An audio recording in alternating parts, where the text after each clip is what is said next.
ముఖ్య నాయకుల సమావేశంకు చేసిన మన నాయకులందరికీ అందరూ నమస్కారం. ఈరోజు మన నాయకులు వచ్చి విజయవంతం చేసినందుకు ధన్యవాదాలు.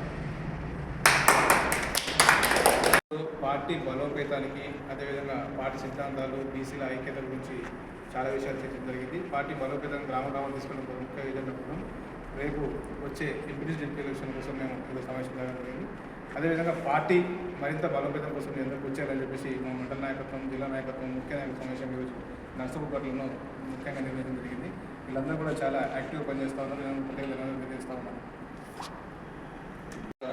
పార్టీ 2% డివిజన్ కోరుతా ఉన్నాం. అది సాధ్యం కావట్లేదు కాబట్టి వాళ్ళు పార్టీ కాంగ్రెస్ పార్టీ అమలు చేయలేదు కాబట్టి మేము తెలంగాణ రాజకీయ పార్టీ ముందుకు వచ్చి మేమెంతో మా సొంత అనే విధానంతో ముందుకెళ్తా ఉన్నాం.